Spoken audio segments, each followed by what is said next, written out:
안녕하세요. 저는 올해로 67살의 여성입니다. 제 나이 30에 남편이 사고로 죽었죠. 이 나이 먹고 내숭 떨 것도 없고 좋은 사람인 척 가식을 떨고 싶지도 않아서 솔직하게 말씀드릴게요. 제가 실제로 남편이 죽었다는 소식을 들었을 때 잘 죽었다 하고 생각했습니다. 그건 갑작스러운 사고였어요. 술을 먹고 집으로 돌아오다가 계단에서 굴러 목이 꺾여 죽었다더군요. 제가 기억하는 건 시어머니가 장례를 치를 때 제 머리를 뜯고 뺨을 때리던 순간이 전부였습니다. 너 때문이야. 너 때문에 내 아들이 이렇게 허무하게 죽은 거야. 불결한 년. 네가 우리 집 식구로 들어온 순간부터 재수가 없었어. 구질구질 가난한 사람의 숟가락 하나 들고 뻔뻔하게 시집왔을 때부터 너란 것이 언젠간 사고를 칠 줄 알았다고. 너만 아니었어도 내 아들이 이렇게는 안 죽었어. 그러니 죽어. 차라리 내 아들 따라서 같이 죽어. 사람들이 말리는데도 손톱으로 기어코 제 뺨을 핥힌 시어머니는 더 흥분해서 소리를 질렀죠. 아니야, 너지. 네가 우리 아들 죽인 거 맞지? 안 그러고선 어떻게 그렇게 눈물 한 방울 안 흘릴 수가 있어? 아무리 둘 사이가 좋지 않았어도 한 입을 덮고 산 지 서방이 죽었다는데 이 표정 봐. 이게 남편 더 나오는 여자라고 할 수 있어? 당장 여기서 나가. 못 나가요. 적어도 이대로는 못 가요. 뭐? 이 뻔뻔한 년. 너 설마 내 아들 재산 노리고 그러니? 내 눈에 흙이 들어가도 절대 그건 안 된다. 내 새끼 죽인 년한테 10원 한 장도 못 가게 할 거야. 차라리 내가 싹 다 불을 질러버리고 말지. 그러니까 꿈 깨고 내 집에서 꺼져. 동네 사람들 앞에서 대성통곡을 하고 울음이 그치면 다시 저를 때리는 걸 장례 치르는 내내 했습니다. 그런데도 저는 꿈쩍도 하지 않았어요. 더럽고 치사해도 내 새끼, 내 아들을 지키기 위해서 그 모멸감을 참았던 겁니다. 남편 영정사진을 보면서 속으로 그랬죠. 이 정도는 해야지. 그래야 그나마 애한테라도 애아빠 노릇은 하는 거잖아. 아니야? 부부라는 건 전생에 원수를 짝지어주는 일이라 들은 적이 있었습니다. 하지만 그렇게 멀리 전생까지 갈 것 없이 제게 남편은 현생에도 원수나 다름없었어요. 지금이야 이렇게 늙었지만 그래도 저 역시도 젊은 시절은 있었습니다. 멀리서 지켜보기만 했지만 나름 가슴 아팠던 첫사랑도 했었죠. 그런데 저를 쫓아다니던 남편이 제가 거듭 거절을 하자 홧김에 동네에 이상한 소문을 퍼뜨렸고 저는 그 소문으로 인해 반강제로 결혼까지 하게 된 겁니다. 지금이야 그게 말이 되나 하겠지만 그때 그 시절에 저는 아무 힘이 없었어요. 심지어 저희 부모님에게 도움을 청할 수도 없었습니다. 초가 삼간의 한미한 가문이라도 수치니 이러면서 딸을 치워버릴 생각뿐이었으니까 말이죠. 사실은 남편의 집이 돈이 꽤 있는 편이었기 때문에 팔아버린 것에 가까웠으면서 어쨌든 그렇게 억지로 하게 된 결혼이 행복할 리는 없었고 남편은 툭하면 과거 이야기로 절 괴롭혔죠. 계집년이 남자 좋다고 졸졸 쫓아다니긴 하고 말이야. 그렇게 거절하더니 결국 내 밑에서 바닥이나 닦는 아줌마가 다 됐네. 근데 그 버릇이 결혼한다고 바뀌겠어? 이거 봐. 또 살랑살랑 궁뎅이나 흔들고 다니는걸. 술집 여자를 데려다 놔도 너처럼은 안 하겠다. 여보, 제발 좀 그런 말은 그만할 수 없어? 그만하게 만들어야 그만하지. 지금 당신이 날 자꾸 자극하잖아. 집에 가만히 박혀있지 왜 밖을 싸돌아다녀? 너 누구 만나러 간 거 맞지? 그 첫사랑인지 뭔지 그 새끼 만났어?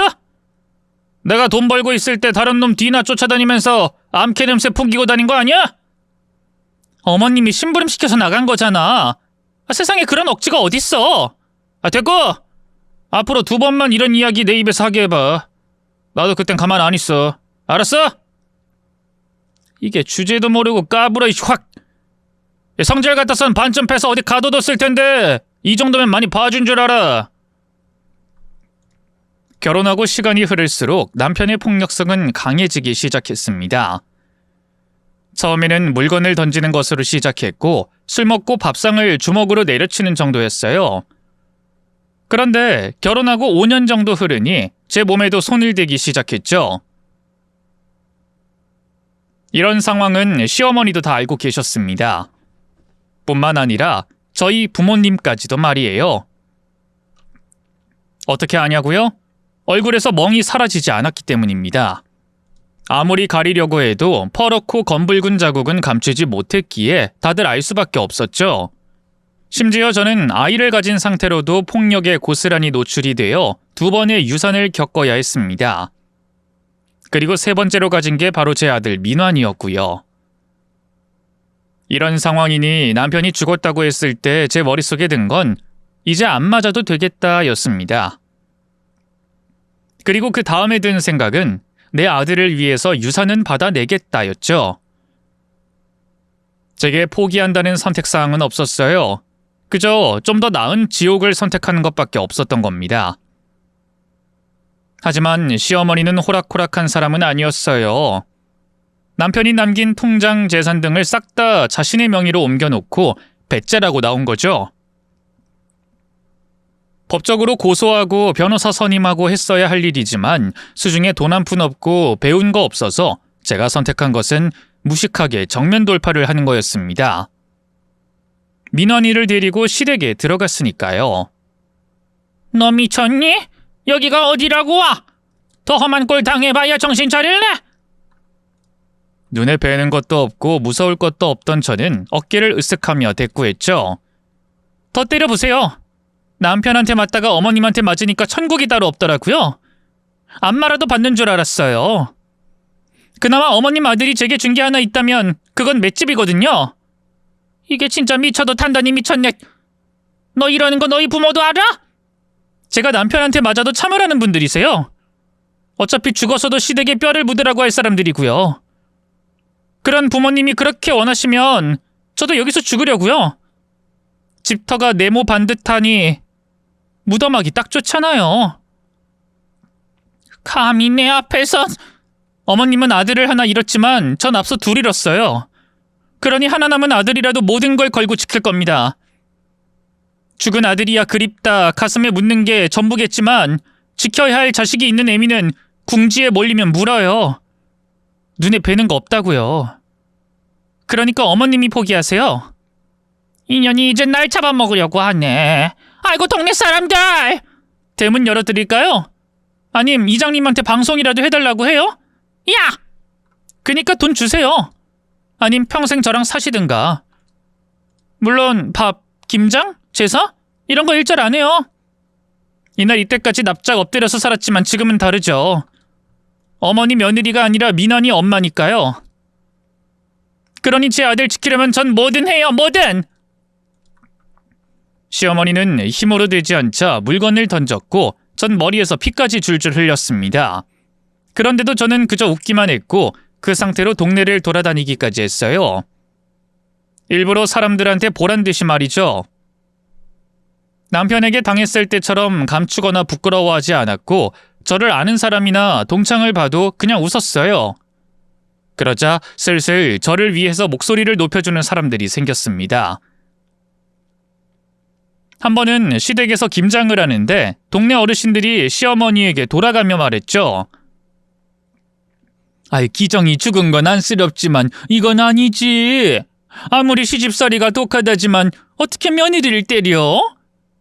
그 옛날 내가 시집살이 할 때도 구박은 했어도 때리진 않았어. 지금 시대가 어느 때인데 그런 짓을 해. 아이, 동네 창피하지도 않어? 그 나이 먹었으면 자중할 줄도 알아야지. 아유 그래. 나도 좀 아니다 싶었어. 아이 그냥 돈 주고 보내. 남편 죽으면 당연히 아내랑 자식이 유산 받는 건데 그걸 왜 중간에서 가로채? 아, 떠난 기정이가 맘 놓고 갈 수나 있겠어? 며느리가 미워도 손자한테 그러는 할머니가 세상에 어딨어? 늙어서 돈 가지고 그럼 추해? 시어머니보다 한참 나이가 있던 분들의 말이었기에 막상 화를 내지도 못하고 고스란히 삼켜야 했습니다. 물론 저는 계속 시어머니의 허파를 뒤집었고 맞아도 꿈쩍도 안 했어요. 결국 시어머니는 고작 2달 만에 2 손 2발 다 들었죠. 빼돌린 돈 전부를 제게 주면서 자기 앞에 다신 나타나지 말라 하시더군요. 그렇게 저는 제 권리를 처음으로 되찾게 됐던 겁니다.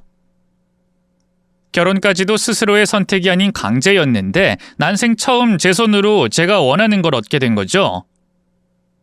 여자는 일해야 한다. 부모는 섬기고 늘 공경해야 한다. 어른들에겐 잘하고 남편에겐 순종적이어야 한다. 저는 그전까지 그게 정답이라고 생각했습니다. 지구가 둥글다는 것처럼 직접 확인할 순 없어도 맞는 말이라고 여겼죠. 그런데 주도적이라는 게 생각보다 나쁘지 않다는 걸 그 일을 통해 깨닫게 된 거였어요. 그래서 저는 그 길로 저희 부모님과도 인연을 끊었고 그 동네를 떠나 아들과 함께 새로운 출발을 하게 됐죠. 비록 단 한 번도 가보지 않은 낯선 농촌이었지만 전 그곳에서 꽤 잘 적응을 했습니다. 작은 집을 구했고 주변 사람들의 농산일을 도우면서 몇 년 동안 고생을 했죠. 그러다가 아들이 초등학생이 되었을 때 컴퓨터인지 뭔지를 사달라고 저를 조르기 시작했습니다. 무슨 게임인지 뭔지를 하겠다고 했고요. 게임이 머리에 안 좋다는 말도 있고 다른 부모님들의 경우는 최대한 늦게 사주는 게 좋다고 제게 조언을 해줬죠. 그런데도 저는 아들이 원하는 걸 무시하기 힘들었습니다. 가뜩이나 애비 없이 커서 마음이 아팠는데 밤낮으로 일하느라 어린 시절에 좋은 추억 하나 만들어주지 못해 늘 미안했거든요. 그래서 덜컥 그 비싼 걸 사줬죠. 뿐만 아니라 휴대폰이나 옷, 유행하는 것까지 해달라고 하면 뭐든 해줬습니다. 그래서인지 아들은 자라면서 점점 버릇이 없어져 갔어요. 엄마, 우리도 이 촌구석에서 좀 떠나자. 다른 사람들은 다들 나가. 내 친구들도 다 떠났고. 나도 아파트 살고 싶단 말이야. 이런 소똥 냄새 나는 곳 말고. 너 여기 좋아했잖아. 갑자기 왜 그래? 마음껏 좋은 공기 마시면서 뛰어놀고 친구들도 많다고 좋다고 할 땐 언제고 이제 와서. 그건 어릴 때잖아. 내 친구들은 이제 대학 준비한다고 다 밖으로 나갔단 말이야.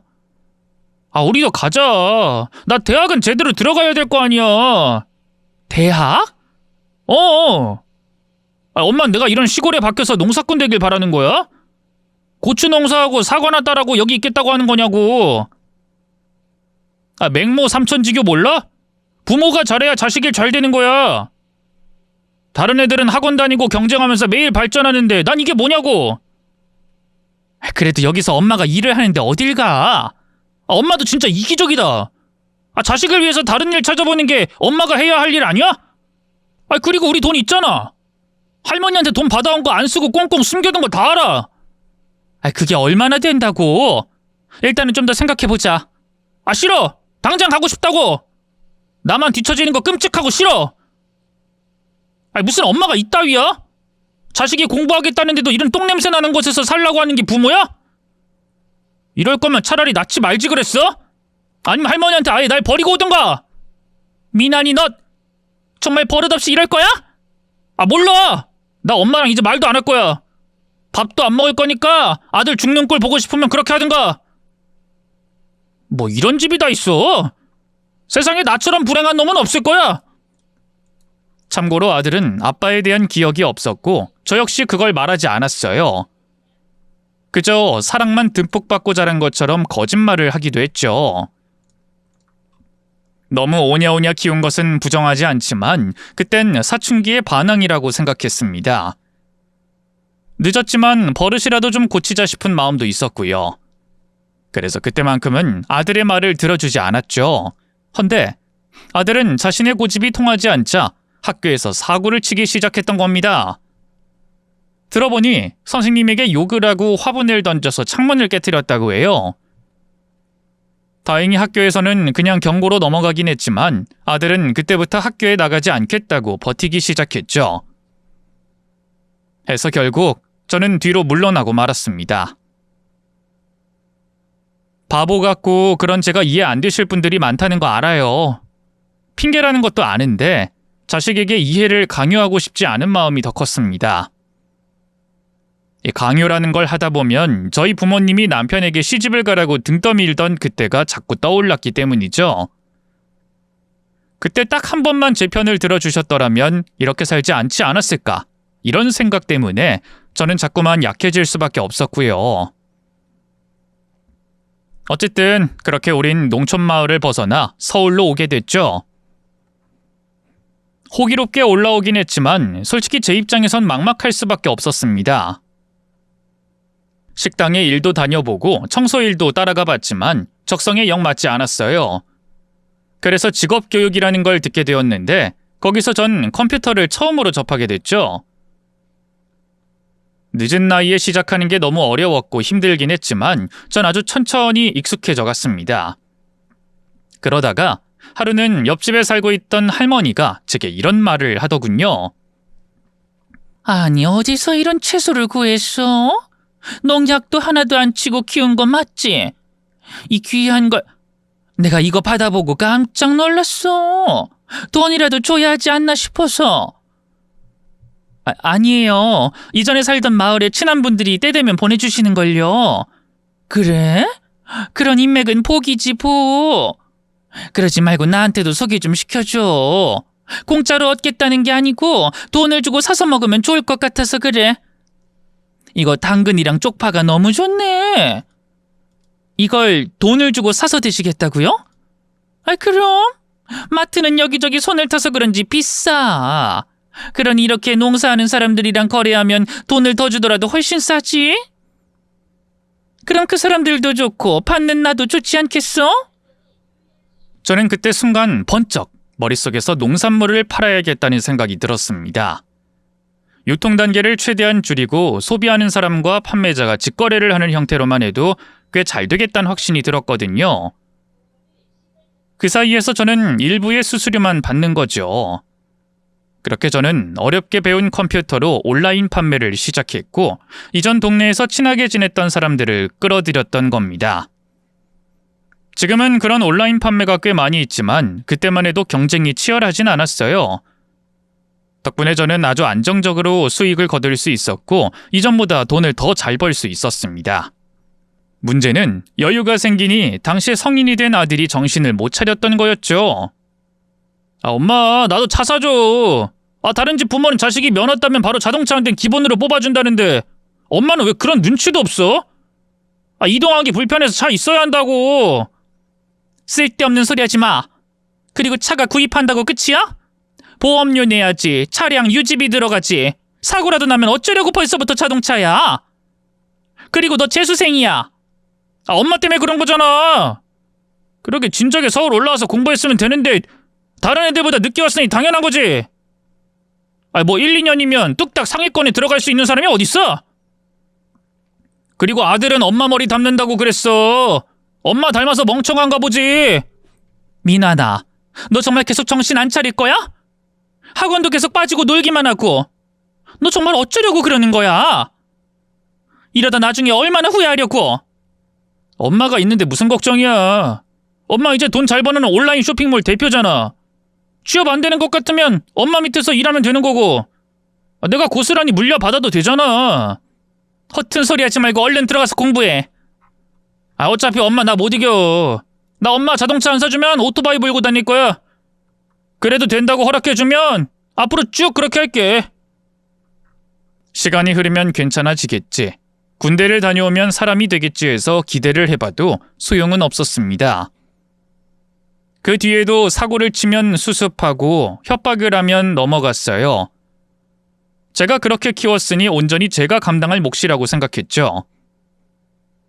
그래도 어르고 달래서 서울에 있는 대학 중에 한 곳에 겨우 들어가게 되었고 남들보다 늦긴 했지만 취업에도 성공하게 되었어요. 하지만 아들은 사회에 나가서 제대로 적응하지 못했습니다. 어떤 때에는 입사한 지 하루도 되지 않아서 잘리기도 했죠. 미나니, 너 왜 출근 안 하고 집에 있어? 오늘 첫 출근 아니었어? 배를 긁으며 배달 음식을 시켜 먹고 있던 아들이 귀찮은데 대답했습니다. 다 그럴만해서 그만뒀어. 뭐? 또? 도대체 너 왜 그렇게 일을 계속 그만둬?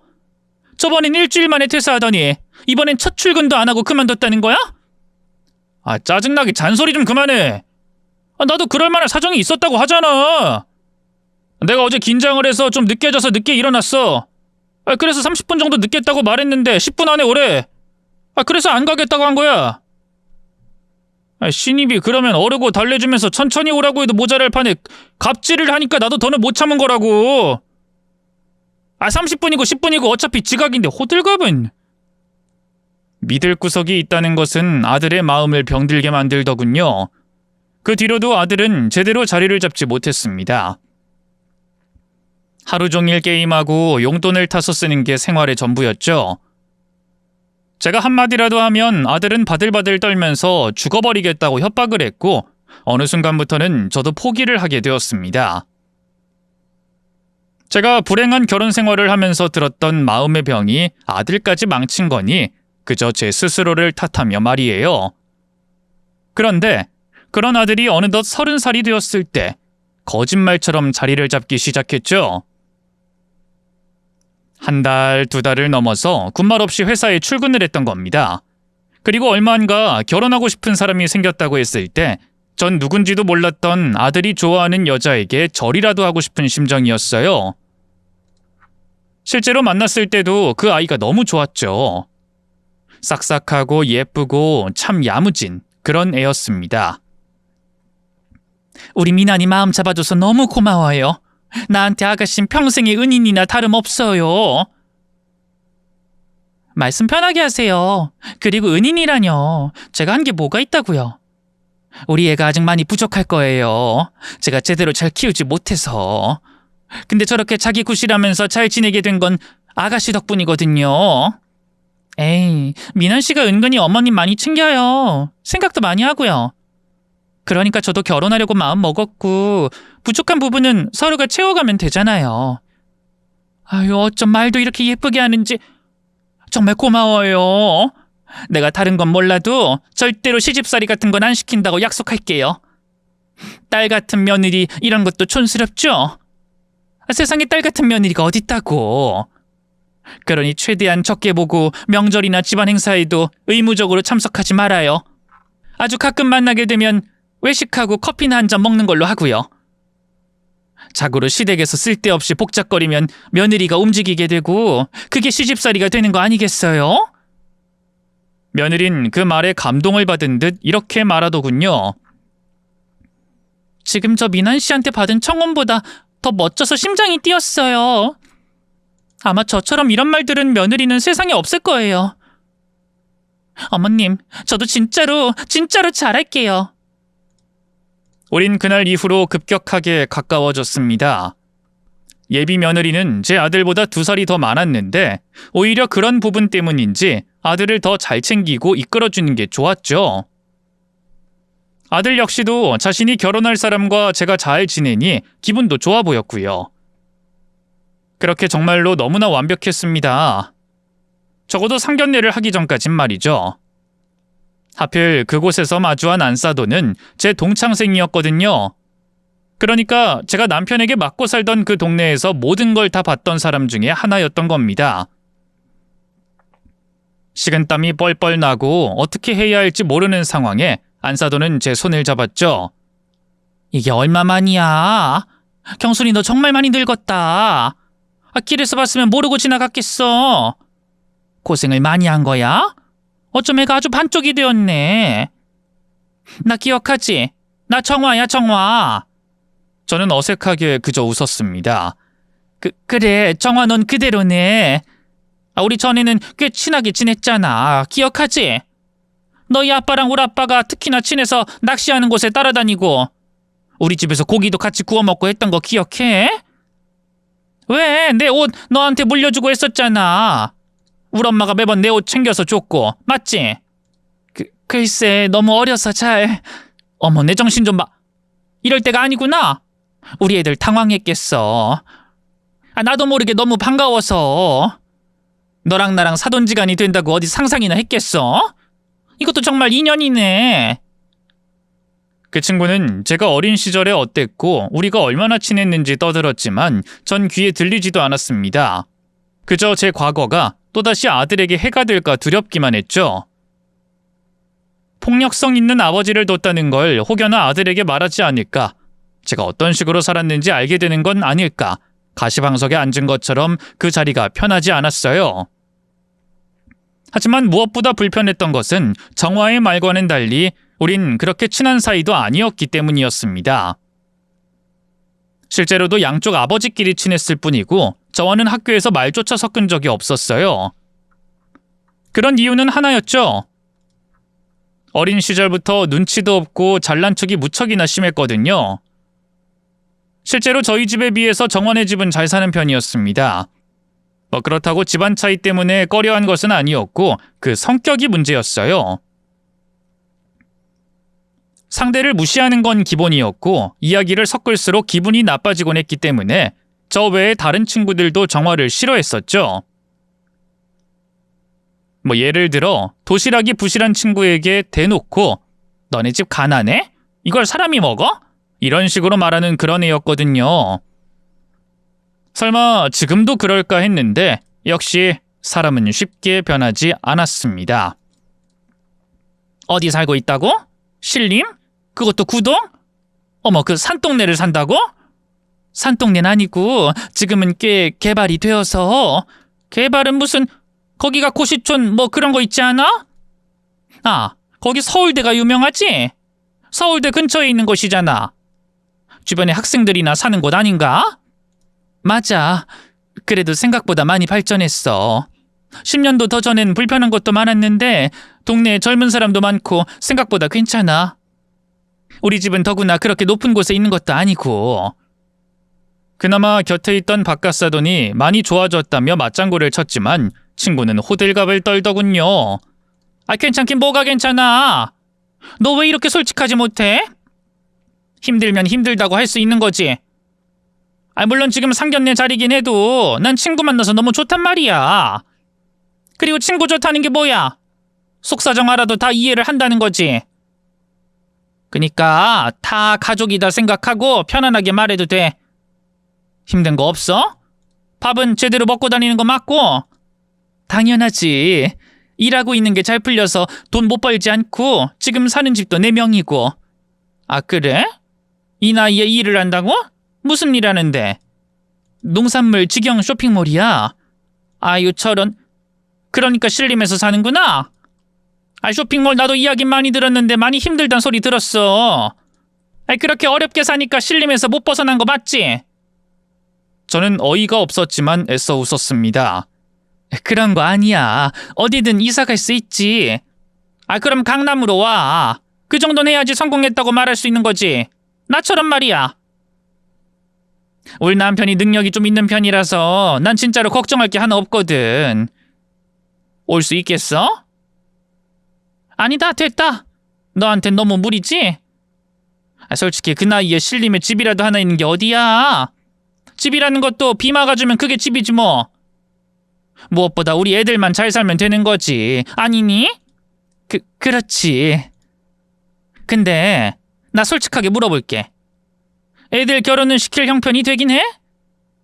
아, 나야 올 남편이 돈 탁탁 벌어서 오고 노후 걱정도 없이 잘 살지만 넌 혼자서 벌잖아. 그것도 그 산꼭대기에서 혼자 살면서 어려울 것 같은데. 아이, 혹시나 어려우면 우리 쪽에서 다 준비해도. 아니야. 나 그렇게까지 힘든 것도 없고 다 맞춰서 보낼 거야. 아이, 그렇게까지 무리 안 해도 되는데. 할 수 있는 만큼만 해. 도와달라고 편하게 말하고.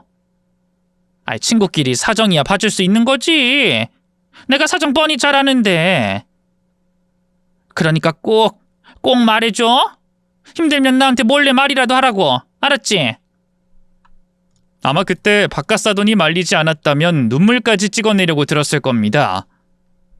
솔직히 불쾌하지 않았다면 거짓말이죠. 뭐 저를 무시하는 거야 원래 성격을 알고 있는 상황에 그러려니 하고 넘어갈 수 있었지만 저 때문에 제 아들까지 무시를 당할까봐 걱정까지 되더군요. 그래서 저는 아들 결혼을 준비하면서 제가 할 수 있는 건 최선을 다해서 지원을 했습니다. 자동차에 전세금까지 투자했고 들어가는 가구도 뭐 하나 부족하지 않게 챙겼네요. 문제는 그렇게 했음에도 불구하고 여전히 절 낮잡아보는 안사돈의 태도였습니다. 한 번은 이런 말도 했죠. 아, 너 생각하면 진짜 눈물이 앞을 가려. 남자 사랑받고 사는 게 당연한 나이에 혼자 힘으로 일하는 거 말이야. 이리 뛰고 저리 뛰면서 얼마나 힘들게 살았을 거야. 난 요즘 경순이 너 보면 더 늙어선 리어카라도 끌고 다니는 거 아닌가 걱정이 되더라고. 그게 무슨 말이야? 나이가 적다곤 못해도 나이에 비해 능력도 있는데. 어머, 혹시 불쾌했니? 난 그런 뜻은 아니었어. 그냥 안타까워 그렇지. 지금이야 자기 앞가림한다고 해도 이 사업이라는 게 꼭 흥할 순 없는 거잖아. 그리고 평생 이렇게 살 수도 없을 거고. 난 그저 널 걱정하는 마음밖에 없어. 내 마음 알지? 저는 그 순간 머릿속에 딱 두 가지 생각이 들었어요. 한 대 쥐어받고 싶다라는 생각과 저 입을 다물게 하려면 강남으로 가야겠다라는 생각이었죠. 제가 재력을 과시하고 뭘 하든 친구는 저를 빈민대하듯 했고 도저히 그걸 견딜 수가 없었던 겁니다. 열심히 사는 사람을 보면 보통은 진짜 대단하다, 멋지다라는 말이 나오는데 그 친구는 저렇게 살아야 하는 건 너무 불행해 라고 생각하는 사람이었으니까요. 그래서 저는 그날부터 진짜 이를 악물고 더 열심히 살았습니다. 저 혼자서 운영하던 사업을 좀 더 확장시켜야겠다고 생각해서 작은 사무실을 임대해 직원 하나를 뽑아 일도 늘리기 시작했죠. 그렇게 1년 바짝 하다 보니 어느덧 직원 수는 4명이 되었고 그 효과는 고스란히 높은 수익으로 나타났습니다. 그런데 그 무렵에 기대하지도 않던 작은 변화가 생기더군요. 바로 제 아들과 며느리 말이죠. 어머님, 저희 또 왔어요. 제가 어머님 드리려고 유명한 한의원에서 보약도 지어왔어요. 아니, 여길 또 왜 왔어? 내가 말했잖아. 며느리랑 시어머님 적게 보는 게 좋다고. 그래도 전 어머님 좋은데. 시집살이라고 생각 전혀 안 드니까 그냥 저 오고 가는 거 예쁘게 봐주세요. 이 사람도 이참에 효도 비슷한 거라도 하게 만들고요. 곁에 서 있던 아들이 손에 들고 있던 보약을 넘겨주며 말했죠. 엄마, 일도 좀 쉬어가면서 해. 그러다가 진짜 몸 상해. 내가 살다 보니 민원이 너한테 그런 말을 다 듣네. 엄만 이제 소원도 없어. 결혼 잘하니까 이렇게 사람이 바뀌다니. 사랑의 힘이 진짜 대단하긴 하네. 아유, 엄마도 참. 그나저나 엄마, 나 말이야. 혹시 엄마 일하는 거 좀 도울까? 지금 있는 회사보다 벌이도 괜찮을 것 같고 엄마도 슬슬 혼자서는 힘들잖아. 아들의 말에 좀 혹하긴 했지만 저는 고개를 저었습니다. 아니야. 부모 자식이 같이 일하는 거 직원들한테 눈치만 주는 일이잖니. 가족 같은 회사는 오래 유지하기 힘들어. 다른 건 몰라도 일에 있어서는 공과 사를 구분해야 하고.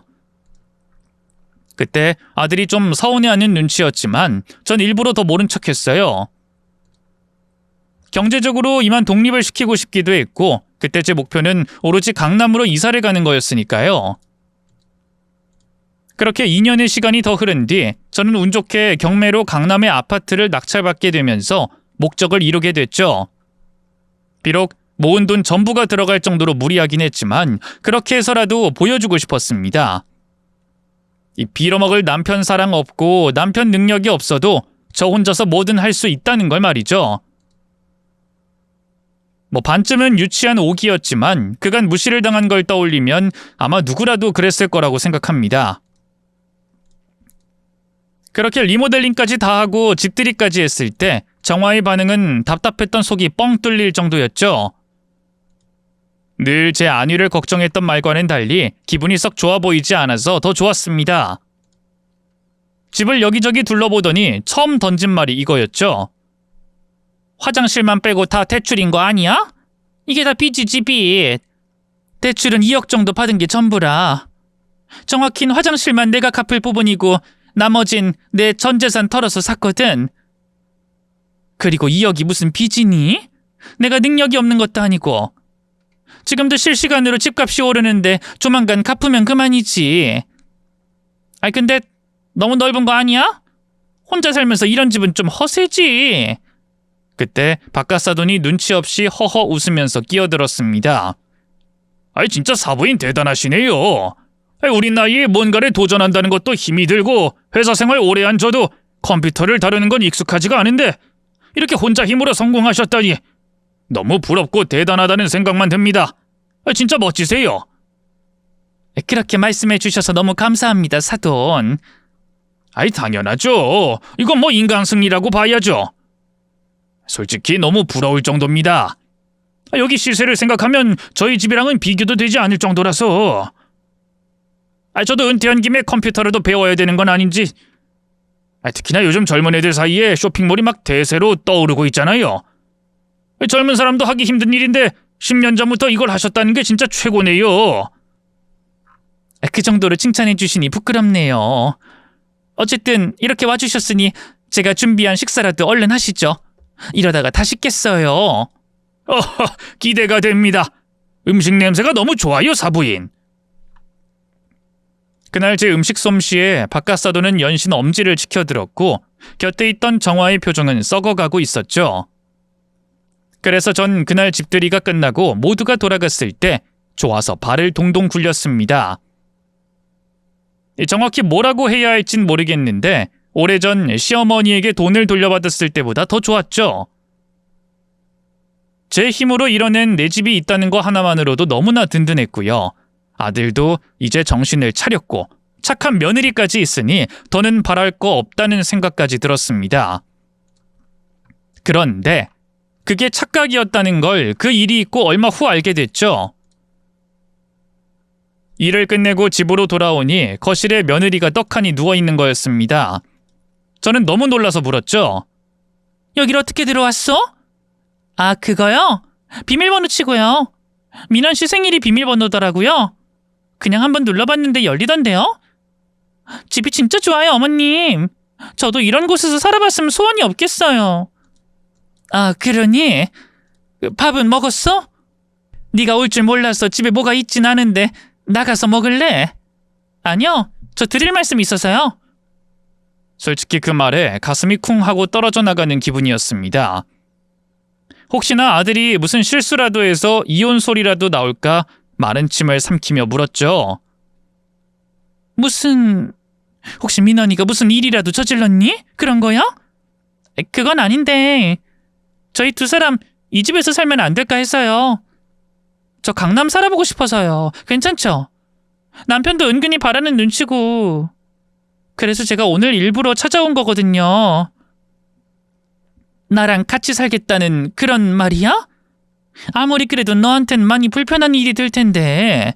아니요, 그건 아니고 저희 집이랑 이 집이랑 바꿔서 사는 건 어때요? 뭐? 솔직히 어머님은 이 집에 안 살아도 되잖아요. 사무실도 신림에 있고 그럼 저희 집에 위치한 곳이랑 더 가깝잖아요. 출근하기도 편한데 굳이 여기서 사시는 것도 이해가 안 되고요. 저희한테 그냥 빌려준다 아니면 대여한다고 생각하실 수 없어요? 1년 정도면 되는데. 아무리 그래도 이건 아니지. 갑자기 집을 바꾸자니 좀 당황스럽기도 하고 뭐라고 해야 할지 모르겠다. 무엇보다 너흰 젊고 노력만 하다 보면 너희 힘으로도 충분히. 어머님 세대가 뭘 알겠어요. 그땐 중졸이든 고졸이든 노력하면 집을 살 수 있는 세대였을 테지만 저희는 아니거든요. 대학은 기본에 취업하려면 자격증을 몇 개나 따야 하죠. 근데 그렇게 취업해서 평생을 벌어도 이런 집에서 절대 못 사는 게 현실이고요.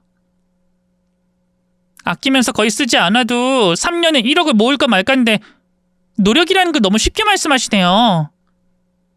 아가, 말이 좀 그렇지 않니? 지금 억지를 피운다는 생각은 안 들어? 민원인 이거 알아? 그럼 알죠. 제가 대표로 온 건데. 그냥 좀 한 번만 봐주시면 안 될까요? 저희 어머님한테도 잘했잖아요. 전 솔직히 이 말 꺼내면 당장 집을 바꿔주실 줄 알았어요. 근데 저를 무슨 도둑질하러 온 사람 취급하시면서 표정도 그러시니까 좀 실망스럽네요. 그 말을 듣는 순간 혈압이 확 올라가는 것 같았습니다. 그럼에도 차마 며느리에게 화를 낼 순 없었죠. 저도 어쩌지 못한 민원이를 정신 차리게 만든 장본인이었기에 앞으로도 잘해주겠다는 다짐을 몇 번이나 했기 때문입니다. 무엇보다 그래서 일단 잘 설득해서 돌려보내긴 했는데 문제가 발생하기 시작했죠. 아들까지 합세해서 두 사람이 저에게 집을 달라고 시위를 했기 때문이에요. 마치 예전으로 돌아가는 것 같았습니다. 서울에 올라가고 싶다면서 사고치고 학교에 나가지 않았던 그때처럼 말이죠. 뿐만 아니라 사이가 마냥 좋던 두 아이도 다투는 걸 보니 마음이 불편했습니다. 그러다 보니 생각의 방향이 바뀌게 되었죠. 어차피 이미 내가 성공했다는 것도 보여줬고 또는 사돈 쪽에서 우리 집을 무시하지도 못할 테니 그냥 아들 내외 잘 살라고 이 집을 비워줄까? 하고 말이에요. 그런데 그런 마음을 먹기가 무섭게 저는 두 아이들의 대화를 어쩌다가 엿듣게 되었습니다. 여느 날과 다를 것 없이 밖에서 약속을 잡았죠.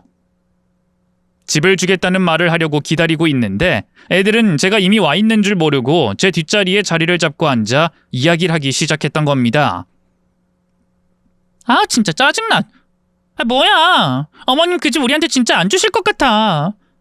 시위 좀 하면 받을 수 있을 거라더니 아예 단칼에 거절을 하셨다니까? 우리 엄마가 나이 드니 변했나? 아, 진짜 미치겠네. 이러다 진짜 집 못 받겠어. 당신 이제 어쩔 거야? 보약 들고 살랑살랑 꼬리를 쳤을 때도 돈 한 푼 못 받았는데 그 돈이 전부 저 집에 박혀버렸잖아. 시위한다고 전 재산을 털어 산 집을 주겠어? 그런 방법 말고 다른 거 없어? 이제까지 그냥 뗐으면 다 들어줘서 나도 모르지. 우리 미래가 달린 일이야. 근데 난 솔직히 못하겠어. 진짜 머리만 너무 아파. 그럼 이참에 엄마 생일에 아예 가지 말고 남처럼 그렇게 인연을 끊어볼까? 아니다. 그건 무리네. 우리 엄마는 원래 우리끼리 잘 살라고 연락 거의 안 하잖아. 그건 맞지. 그럼 이건 어때? 이혼하겠다고 하는 거야. 우리 둘이 이혼한다고 울며불며 난리를 피우면 어쩔 수 없이 그냥 주지 않을까? 세상에 자식 이기는 부모 없잖아. 그때 느꼈던 충격과 배신감은 엄청났습니다. 저희 부모님처럼 되고 싶지 않아 아들이 원하는 건 뭐든 들어줬고 죽은 내 남편처럼 굴기 싫어 매 한 번 들지 않고 아들을 키웠어요. 한부모라서 제대로 충족되지 못한 사랑이긴 해도 제 나름 최선을 다했죠. 그런데 제 돈이 탐이 나서 며느리와 작당을 하는 꼴을 보니 더는 안 되겠다는 생각이 들었습니다. 너무 늦긴 했지만 잘못을 했으면 벌을 받는다는 걸 가르쳐야겠다고 다짐을 했네요. 그렇게 저는 제 선에 쌓일 수 있는 복수를 계획했죠. 돈에 미쳐서 이혼까지 불사한다는 아이들이었으니 제일 먼저 떠오른 것은 제가 줬던 모든 혜택을 강제로 회수하는 거였습니다. 다행히 아들 내외가 타고 다니는 외제차, 그리고 살고 있는 집의 명의까지 모두 제 것이었죠. 보험료를 내고 차량 유지 비용이 부담스러우니 아들도 거부를 했었고 제가 죽으면 자연스럽게 물려받게 하려고 그냥 뒀던 거였습니다. 저는 차는 바로 팔아버렸고 그 다음엔 전세 계약을 끝내버렸죠. 그러니 얼마 후 바로 반응이 왔습니다. 그것도 안사돈까지 앞장세워 찾아왔더군요. 경순이 너 이게 무슨 짓이니? 부동산에 우리가 다 알아보고 오는 길이야. 집을 내놔? 그리고 차도 팔아? 우리 애들 부족함 없이 살게 하겠다더니 이제 결혼했으니 도로 회수라도 하겠다는 거야? 그래, 내가 그럴 줄 알았어. 무리해서 이 집 사서 화장실만 빼고 자기 집이라고 하더니 너 사업이라도 말아먹은 거지? 그러니 자동차까지 팔아먹은 거 아니야? 맞지? 파들거리며 떠는 꼴이 웃겨 저는 비웃으며 대답했죠. 희망사항이니? 그런데 어쩌지? 난 이미 여기 빚 하나도 없이 다 상환해버렸거든. 그리고 그 재산 처분한 건 돌려받을 만해서 그랬어. 왜? 내가 준 걸 도로 받겠다는 게 잘못이야? 너 미쳤어? 부모가 됐으면 자식들한테 뭐든 하나는 더 내어줘야지. 아니야? 그러게. 나도 그런 줄 알고 평생을 살았는데 소용없더라. 글쎄 내 아들이랑 네 딸이 뭐라고 한지 알아? 이 아파트 받으려고 이혼하는 신용까지 한다고 하더라. 나한테 잘했던 것도 다 빌어먹을 돈 때문이었고. 너희 집이야말로 잘 산다고 들었는데 딸을 어떻게 그렇게 키웠니? 나도 자식 제대로 키웠다고 말은 못하지만 정화 너도 참 힘들었겠네. 뭐? 이게 감히... 너 이제 돈맛 좀 봤다고 지금 내 앞에서 유세했다는 거야? 그래. 난 빌어먹을 남편도 없고 집에서 지원도 안 받았지만 이렇게 혼자 힘으로 성공했어. 유세 좀 떨면 어때? 잘난 남편 하나 가진 걸로 넌 하루 종일 유세를 떨면서. 너 지금 실수하는 거야. 나도 이건 못 참아. 네 아들 이혼당해도 괜찮겠어? 저는 그 말을 듣는 동시에 아들을 보며 눈을 흘겼고 아들은 고개를 푹 숙였죠. 상관없어. 난 내 아들 최선을 다해서 키웠어. 내가 해줄 수 있는 건 다 해줬으니 이제부터 자기 인생은 자기가 알아서 살라고 할 거야. 이혼을 하던 아님 당하던 이미 내 손 떠났어. 물론 돈에 미쳐서 나한테 집 내놔라고 했던 네 딸한테도 뭐라고 안 할 거야. 그건 네 몫이라고 생각하니까. 근데 너도 나 못지않게 자식 잘못 키운 것 같으니 분발하는 게 좋겠네. 제 말에 안사돈은 씩씩거리면서 숨을 들이쉬고 내쉬길 반복했습니다. 이내 코가 벌렁거리며 움직이더니 입에선 하지 말아야 할 말들이 쏟아져 나왔죠. 내 헌옷이나 물려받던 년이 지금 돈 좀 생겼다고 날 가르치려고 해? 감히? 그래, 그거 기억나네. 너 네 남편한테 머리채 잡혀서 울 동네 한 바퀴 돌아다녔잖아.